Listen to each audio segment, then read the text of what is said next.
Have you ever thought about building your own smart doorbell? Imagine having the power to customize a doorbell that not only rings but also sends a notification to your phone whenever someone's at the door.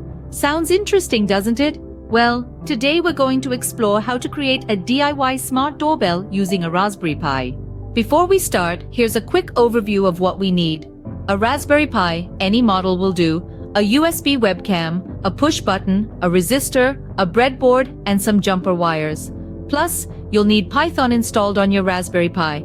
Start by connecting your USB webcam to the Raspberry Pi, then set up the push button on the breadboard. Connect one end of the resistor to the button and the other end to the ground pin on the Raspberry Pi. Next, connect the other pin of the push button to one of the GPIO pins on the Raspberry Pi using a jumper wire. Once the hardware setup is done, it's time to move on to the software part. Write a Python script that activates the webcam and sends a notification to your phone when the button is pressed. For the notification part, you can use a service like Pushbullet or IFTTT.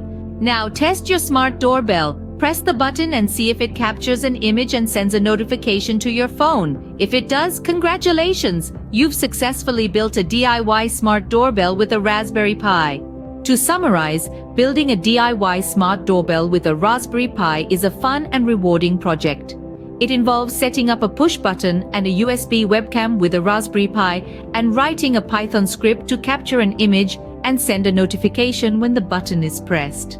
The final product is a smart doorbell that doesn't just ring, but also sends a notification to your phone, letting you know who's at your door even when you're not at home. It's a great way to enhance your home security, and it's also a fun project to work on. Remember, the world of DIY is vast and limitless.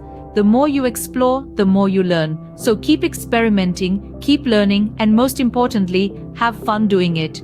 Until next time, happy making!